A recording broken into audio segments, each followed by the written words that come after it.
Here we are again, happy as can be. Has it been a week already? Local pals and Jolly Good Company. Oh, Yeah. That was the quickest week in the world. It was, wasn't it? It feels like I haven't moved. Anyway, we left you on a knife edge last time. Bob was going to tell us some stories because his wife's fucked up. Oh, I didn't expect that. I didn't expect that. Oh, guys, you caught me on the bloody hop. Anyway, I was just saying, I can't understand it. I mean, you know, you're married for 20 years, and you think about what you did in your life, and you think, well, you know, she'd get up in the morning first thing and get the kids dressed and give them a breakfast and make sure the bags were packed for school, and off she'd go to school, and then about half an hour later I'd get out of bed. And then she'd go and do a day's work, and she'd come back. Hold on a minute. What? Let's just pause this. I need a prop. Right. You're back now, aren't you? Well, And then, what was I saying? Saying, yeah? saying about the wife. The wife, yeah. And then she'd go off to work, and she'd come back with 2 bags of shopping, and I'd be watching telly, and she'd come in and she'd say, "What do you fancy for your tea?" And there she was, she'd go into the kitchen quite happily. And she'd make me a cup of tea, and make me some dinner while I watched a bit of telly. And I'd say to her, I said, "When you finish doing the pot, love, do you fancy drawing me a bath?" And so she'd draw me a bath, and I'd go and have a bath. And I'd come down and I'd say to you, "Did you give the place a vac while I was in the bath?" And she said, "Yeah, it's all tidy now." I said, "That's smashing that." I said, "Why don't we watch a film tonight?" And she'd say, "Yeah, all right." And so we'd put the film on, and Was it a war film? no, we'd watch a nice film, and she'd stand there in the corner doing the ironing, and then we'd go up to bed, and I can't understand why she thought I was a lazy bastard and did no work.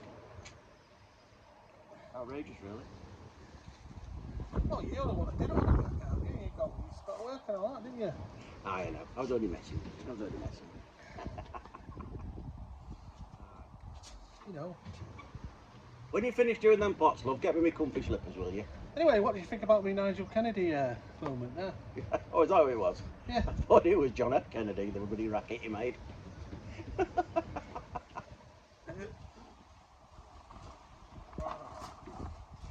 Shocking behaviour. It was. Yeah, I don't know. Well, I never. You must have done once or twice. Well, yeah. Must have done. Till 3 prams. 3 prams, yeah. No more than me. Aye. 3 kids. Well, you got to have 3 kids, haven't you? Then you can have a vote on which nursing home they put you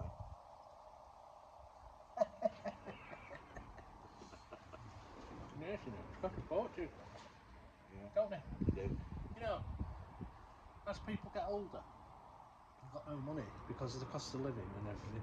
And the only thing that you've got, if you're lucky, is maybe a house that you've managed to pay for, or you know, over the years that you work. They've got you over a barrel. They just take it off you. Over a barrel. Well, if you're end up in a place like a home or something. Yeah. Years ago, they used to have council loans and all that, and yeah, they were all right. You know, you went one of them. You'd be looked after, mate, because you spend all your life paying in. Everybody paid in to look after you when you needed it. And also a lot of people would have older people at home. You know. Yeah, when my nana got old and frail after my granddad Where's died. she through? Right, Yeah, she come and lived with us. We looked after her.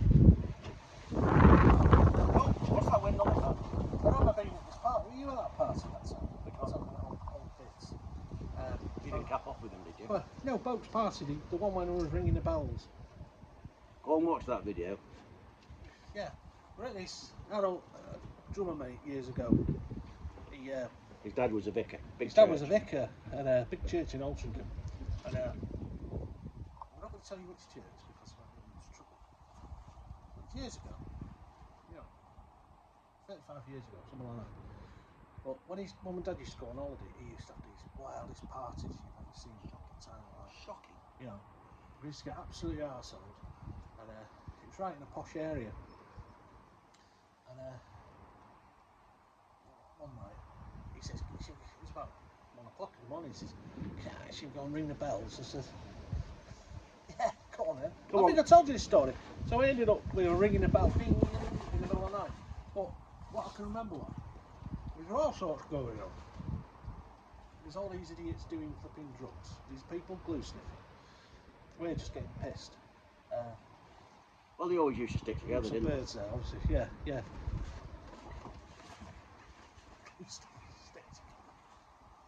Anyway, in the middle of all this in this kitchen, you've got this guy like this punk going with his bag of glue, and then these other guys doing whatever on the stove to get to do whatever he's doing. And I had to get the camera out. This fucking old woman, she just appeared from nowhere. I thought, am I seeing a ghost here or what? She just appeared, went into the kitchen, put the kettle on.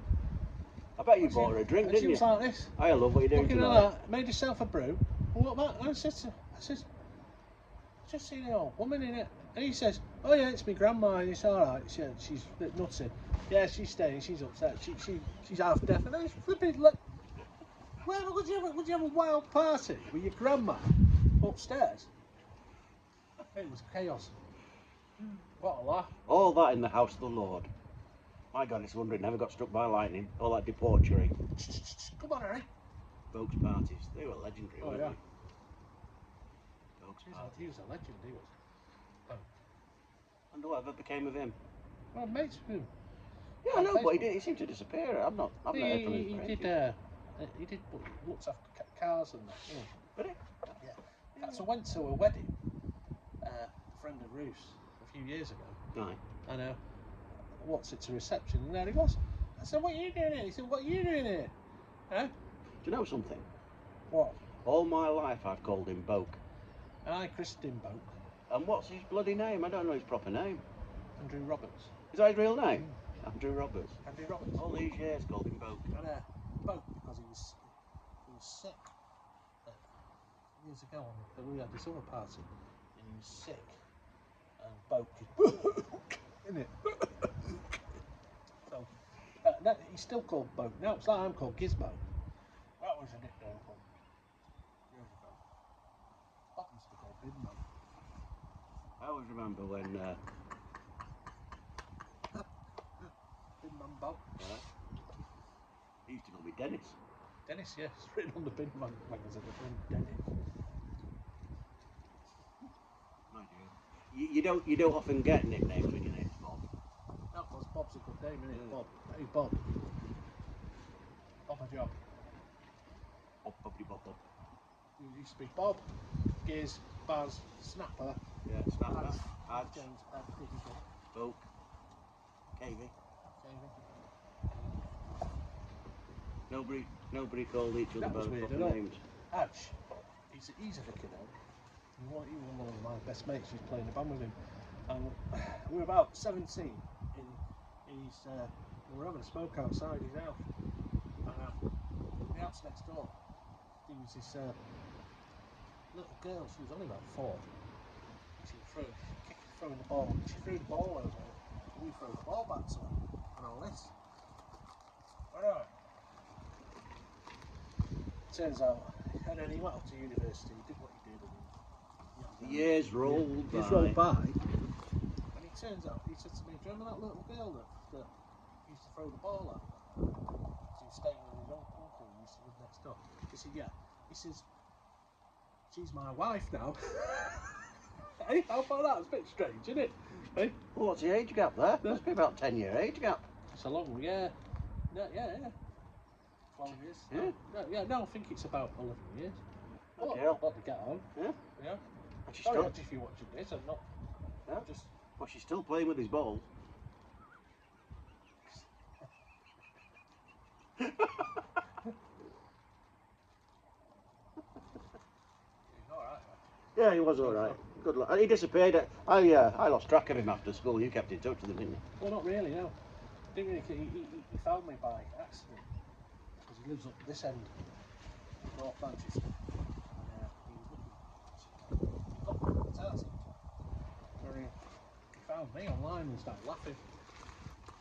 So we got in touch. A lot of old school friends I'd like to get back in touch with just to see how they're getting on. Yeah, Snapper. Good to see Snapper. That's That's so a glad. good lad, wasn't he? So is Rick Davis, he was a good lad. I don't mind meeting up with him again. Yeah, well, you'll see him. Go watch Altrincham on a Saturday. He's always behind the net. Really? Oh, every Saturday he's got you. What's his lap code? Is it Oliver? He's like lap code Oliver. Yeah, but I tell you what, and he looks just like his dad now. His dad used to be our third year teacher at primary school. He was deputy headmaster. Oh, yeah. Mr. Davis. Mr. Davis, yeah. Tommy Davis. Snooker players just turned up. We should get him in for a celebrity interview. No, he won't. Oh, that was good. Bloody hell, windy bastard. He was in the World Championship qualifying rounds For the Crucible. for the Crucible a couple of weeks ago. Got beat 10-9. How about that? Oh, He was 7-1 down, and apparently he was saying in the bit between, like, you know, about 4 hours between, he ended up. He was there. He ended up having to. He was signing snooker balls and all this, and I take people having selfies with him and all this. There you go. He's attaining celebrity status, pot by pot. Pot by pot, he's a hell of a snooker player. I'll give him that. Right, so there's one to watch out for. Ryan Davis. Ryan Davies. Up and coming star of the green. Yeah, Right, good luck to that. I hope he makes it. I do too. We'll get him. When he does make it, we'll get him in as our first celebrity interview. Yeah. But he didn't smoke a Well, pipe. we so- can't do that though because it'll be signed up to some agency then. You won't Yeah, be no, able but we're not going to gain any revenue from it, can we?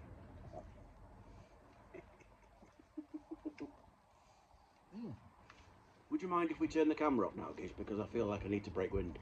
Oh no, you smelly bastard. Keep that one there. Right. Piece of firewood. We're not doing it the exotic way like the Canadians with the big bloody big, what they call, axes. When you get to chop up the body then.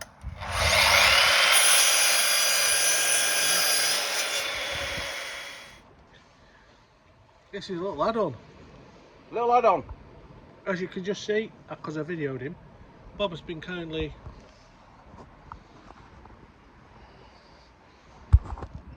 emptying my shed. I've been dealing with Gizzy's morning wood. Because his shed over there, it's getting a bit knackered. And so the idea is just get as much wood out of it as possible. And then we can smash it up and then buy a new shed. And there you go. Set up a smoking corner. I keep advising him. Get a Bree Smoking Chesterfield in there. We full of wood again before, you know it. I don't want to be Yeah, round. but now you stuck Yeah. Stack it in the corner out of the way. Oh, that's it. And you can go in there and you can have a pipe and have a nice pine fragrance. Be nice. Bit of wallpaper, bit of carpet. And we're sat in there, we're fishing it down, the roof will be leaking. You want to sit in the car then? What's what I do? Get Lily to come to the kitchen so you can visit your wife and say, bring me out a brew. You no chance. When you finish them pots, woman, bring me out a cup of tea. I'll have a black eye. Do you want shiner with that brew? Tom's my butler, he makes me a brew when I'm in a He's car. a good lad, he's Tom. Yes. Well, there you go. A little add-on.